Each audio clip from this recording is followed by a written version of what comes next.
Yeah, Goofy. All right, we are back. We are back. We are back. I am talking to you. I am your hostess, Kay Lovely, hostess of Good Morning Survivor, a chance to rewrite the narrative. I am interviewing one of our survivors who has written a book, 31 Years in the Desert. Her book is on Amazon, correct, Castanita?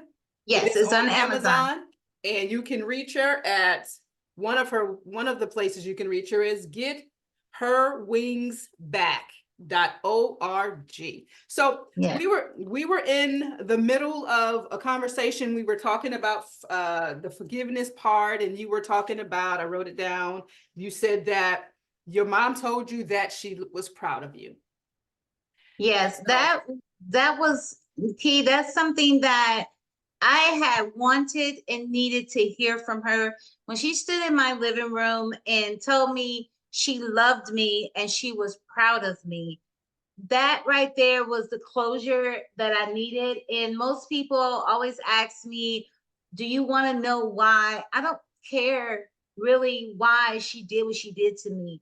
You know, when my mama and when she said that to me, it was the closure because that following month, my mom passed away, and going up to Chicago, shutting down her existence was the hardest thing I've ever faced beyond what I endured, out there for 31 years. I'm the only child. I had to have a knee replacement in February. Mind you, this is in November. When I went up there, my mom, it took a while. I don't know what they do in Chicago, but it took a while for her body to be moved. And I went in the bathroom where they found, well, first, let me back up. I knew she had passed away because the spiritual connection I have with God is very profound, because I heard him tell me, because me and her had this thing where I would get up, I'm coming in from work at 6 o'clock, she's going to work. But I felt in my spirit that something was wrong because I could not get a hold to her. Yeah. At 6 o'clock in the morning. It's like somebody took the breath out of my body and I was just couldn't breathe, And I just heard God tell me I took her last night. And I heard him tell me that 3 times. I'm calling up to Chicago, doing a wellness check. I'm telling people to kick her door in. Whatever the case may be, something is wrong with my mom. Something is not right. Because I've been calling. And so come to find out, my mom was found dead in her bathroom and she died alone. Going up to Chicago, going in that bathroom where her body was, after they finally moved it, the blanket that was covering her, because they had to cover her up. Yeah. I put that blanket around me, and Kia let out this welching cry because she was gone, and when they took her body to the mortuary, and I went in there, it's like she was waiting on me because her face was turned to the side. I kissed her cold body and told her I love her and go in peace. Wow. Yeah. And so that it was started that forgiveness. And like I said before, I was okay if my mama didn't accept me or not. I was okay with if she rejected me again. Yeah. I got the opportunity to tell her that I loved her and I forgive her. And she got to do the same with me. As far as the men and all the people that hurt me, I know they were sick people. Yeah. You know what I'm saying? Yeah. So that forgiveness was easier than the forgiveness with my mom. That's powerful, though. That's powerful that you, like you said, you can forgive her. And you didn't really care if she accepted you or not. That right there is major.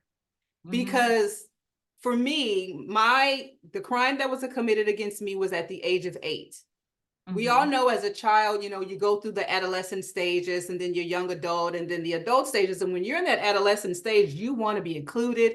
And it kind of starts, you want to be included, you want to be in groups, you want to be liked. It starts from home, when your parents and your mom is nurturing you and, and they say as infants, it's important to rub the head because you're bringing things together in the brain. And so your foundation, you were 5, I was 8. So I had 3 years on you.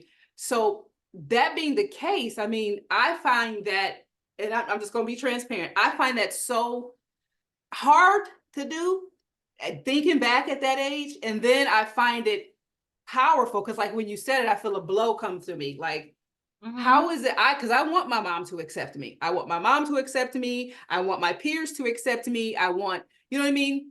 And so Yes. that being the case, I find that to be extremely um awe-striking that you can even say, I don't care if you accept me or not. I guess I don't know. I'm kind of just blown away with the words. That is awesome. And I can learn from that because my mom and we had, my mom lived with me for 3 years in Georgia. And I have to admit that was difficult for me because I didn't get, like you said, I didn't feel, now these are just my words. My mom may have another version because she was a single mom as well. It was 4 against 1. She was raising 4 kids. Our dads were wherever they were, they were in and out. So I don't, now as an adult, I don't blame her, but for so much, I don't put all the blame on her. So, Right. her staying with me for those 3 years, it was difficult because I had a lot of adolescent baggage. I had a lot of baggage, that I'm angry with her. You talked about the inner child. I have a 8-year-old, a 7-year-old, a 16-year-old, a 25-year-old. And the 16-year-old is the most angry. Yes. So, it was difficult. So I have forgiven my mom. She has come to me. She is kind of stated asking me and my siblings for forgiveness for what she did not know. I cannot hold her accountable for what she did not know. Because if she Right. would have known better, she would have did better. My mom has her own struggles and she was victimized as a young child that she never got healed from. So she's not healed. She's having kids. How she doesn't know how to parent us in the proper way. She parented us in the best way that she knew how. And the same with my dad. My dad got into drugs, did his thing, came from a loving, loving childhood. From what I heard, I'm still in communication with my aunts and uncles on that side. He was the 11th child of 12. Right. So, had a loving, so I've forgiven him. So like I said, now the person who sexually assaulted me, that is a daily, because I didn't have parenting from my father. At the time, my mother wasn't a parent and he posed as a father. Right. So I'm giving him all of this attention and, unfortunately, I guess, I don't know if it's shame on me. I don't know where the blame falls, but he was such a father. And then for him to take all of that trust and just abuse it. That for me, right now that I even talk about it, it makes me so angry.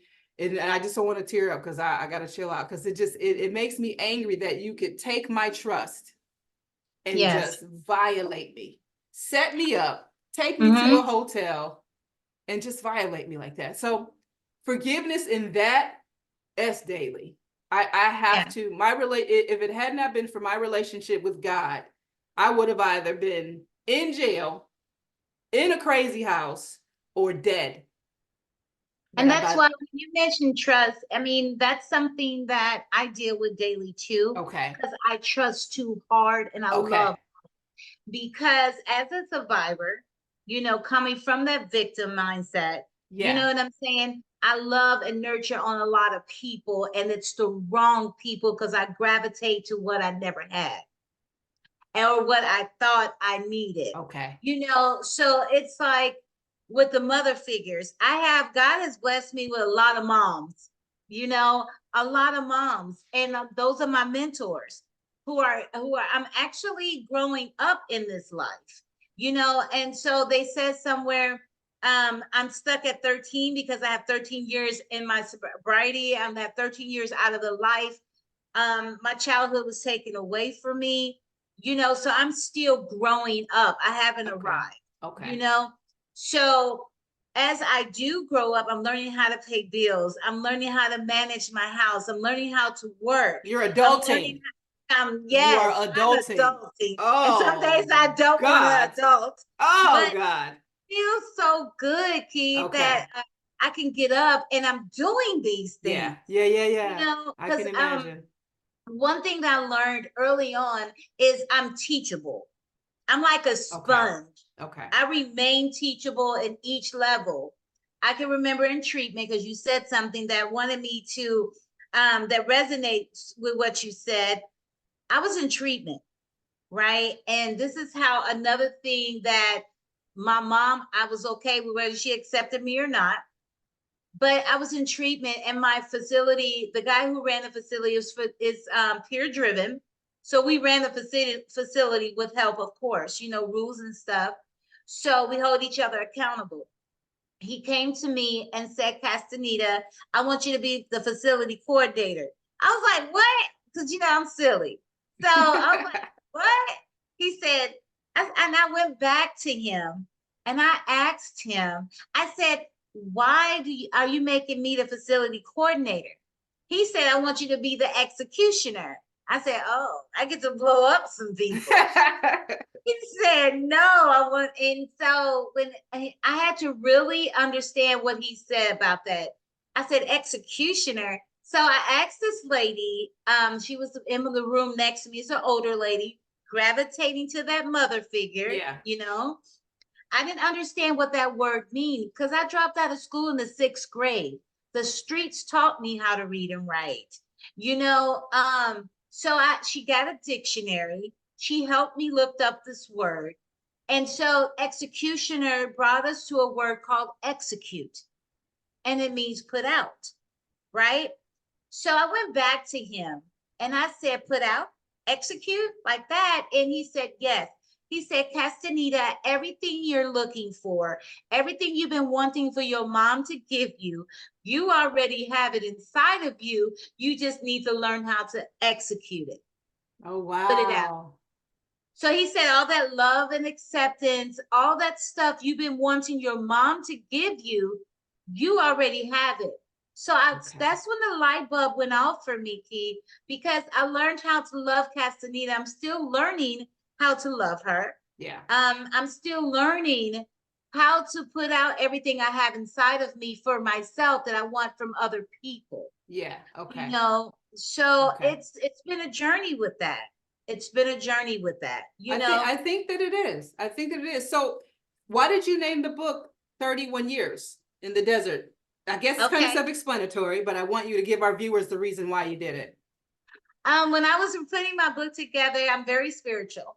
I'm a living, walking testimony of the Bible. I've been Rahab, I've been Job, and so when 31 years came, I was exactly 8 years, going on 8 years to 9 years out of the life. That's 40, actually. So I've been in the wilderness. I've been in this journey. My desert is out there in that life. So when God came to me, that's when he parted the Red Sea for me, because those are my pharaohs, was the abuse, the drug addiction, the people that molested me, the people that sold me, all of that. And so I was out there for 31 years. And then when I wrote the book, that was my 40 years in the desert. So it's very spiritual and biblical, because I had to go through those storms in order for me to get there. And the reason why the butterflies are on the book, I resonate to butterflies because of my metamorphosis stages, my cocoon stages in my life, and so, yes, the butterflies are new beginnings, transformation. So I am transforming into that butterfly. And that's why my organization, my LLC, is A Butterfly Gets Her Wings Back, because I'm learning how to fly with the wings that's been broken. So, and then my nonprofit, I spent the last couple of years, I got my 501c3. I'm so excited about that to see where this is going to come. And it's Fly with Both Wings.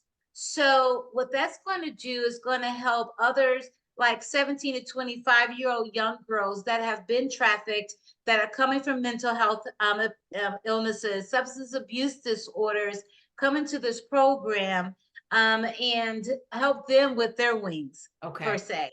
And I can't wait to see how God unfolds this. I need a lot of help with it. I have my board members and stuff, but I want the home. I want to put this together. I need the grants. I need all of Okay. that Okay. to put it together, and so we can help other young girls come and get their wings as well. She's putting it out there. She needs your help. If you're Yep. ready, if you want to do that, she needs your help. So, Yes. okay. Yes. So why are you sharing your story with us? I mean, I know you share it all over, but I approached you when I was like, I gotta get her. I gotta get her on my channel. So I guess it's fair to ask, why are you sharing your story with Good Morning Survivor? Because I wanted to share my story on this platform for a lot of reasons. First, God tapped me and popped me upside the head and said, "Do it."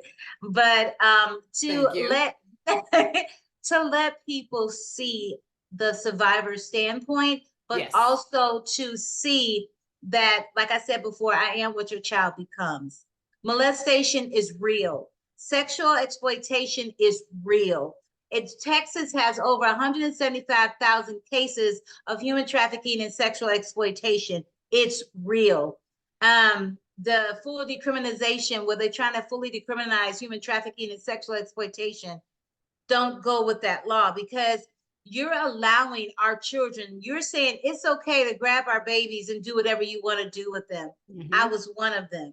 No matter what you go through in your life, don't put anything before your children. And my story, I wanted to put it out there to let women know that no matter where you are in your life, that if you ever went through any type of trauma, share your story, because people need to hear, not from the victim point, but a survivor's point, where we do make it.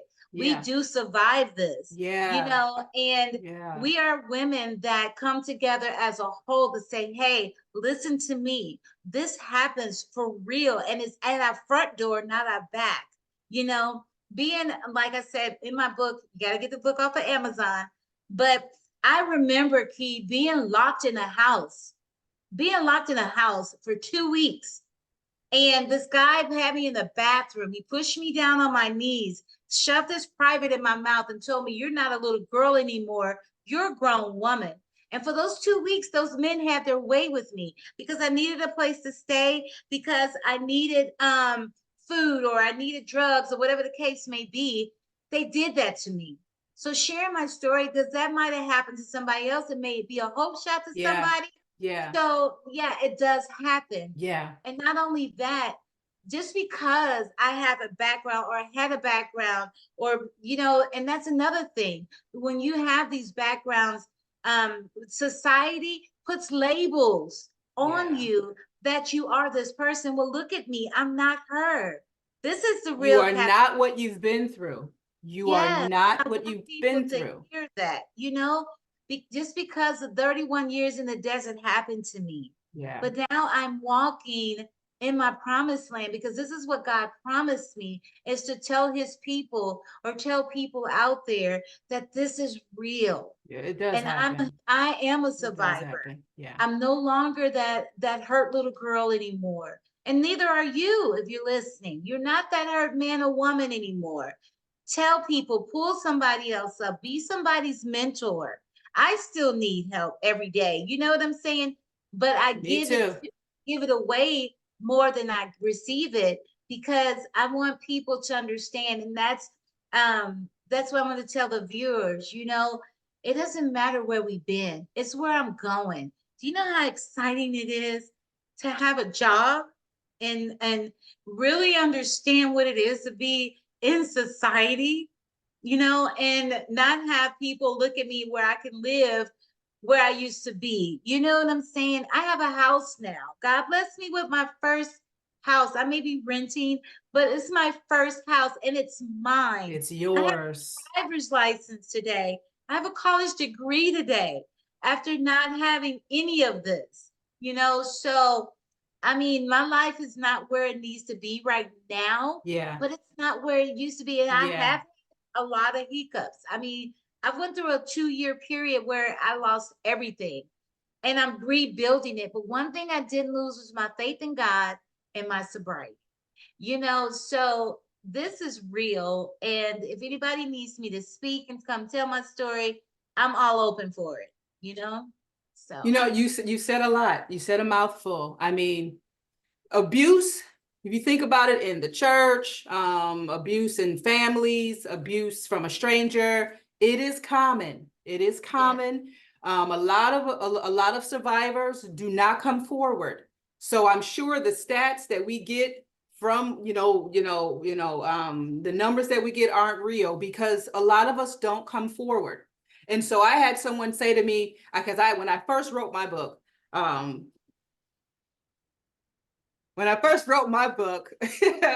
had someone say, why did you write that? It happens all the time. It happens to people all the time.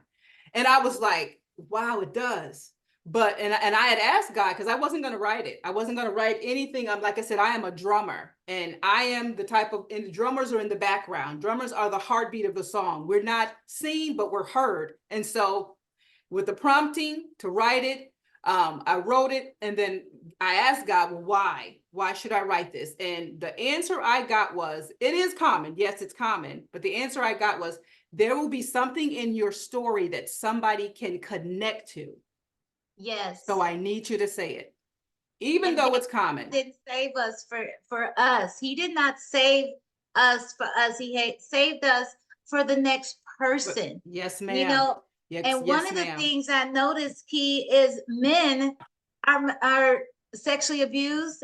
They're physically abused by their mates, by their family members. Yes. And they need to come forward and then let that pride come down, because Yes. there's so many young boys out there that's being touched, that's being sexually abused, Yes. mentally abused, and men don't come forward. Tell your story. Tell your story. Tell your testimony, because it will help somebody. Like we was talking about, Key, my story has so many bits and pieces in it. Yeah. You know what I'm saying? And because it happened to me so young. But I just want them to know that no matter how young or old you are, your testimony can touch, empower, impact somebody's lives. There's teachers out there that need to pay attention to their students. Just because a young kid comes in your classroom acting out, it's not because they're acting out for attention. It's something going on in the household that needs to be addressed. That's powerful. Yeah, that's powerful, and thank you for that. But before we get ready to click off, or before we get ready to leave our precious viewers, you had mentioned a number of things that are real. Like, abuse is real.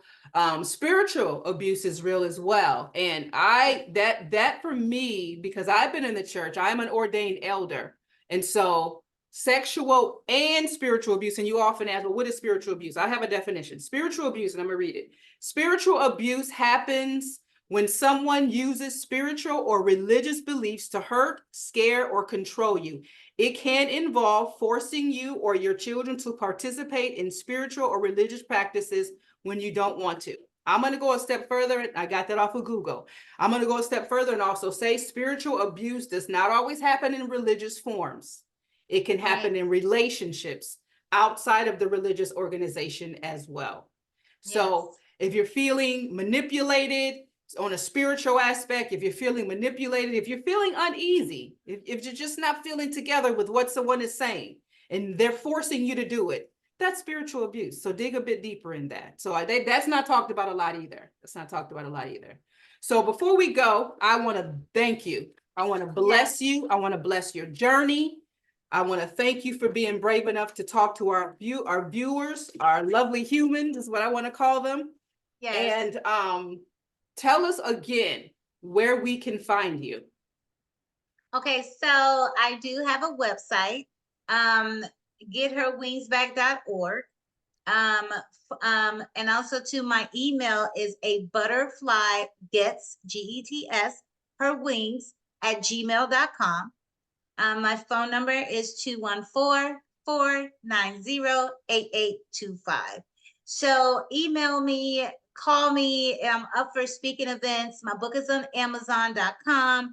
I am open to just spreading the message and getting the word out there, sharing my story and letting you see what a survivor actually looks like.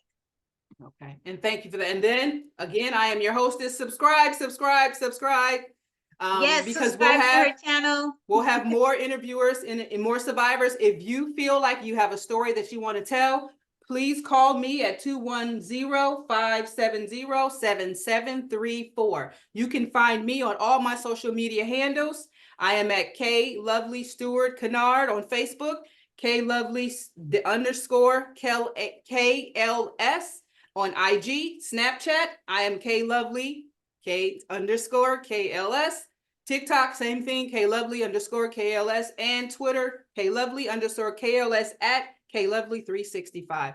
Thank you all so much for taking the time to be an audience in this. I'm going to put up my book again with my QR codes. Please don't judge me. Click on that QR code. That will get you into the YouTube channel that this is going to be uploaded to, and it'll get you instantly to my book that is uploaded on Amazon and Kindle. God bless each and every one of you. I want to thank you. You are a survivor. You can come from the victim mentality into the survivor mentality. Until next time, blessings to you. Thank you. Bye-bye.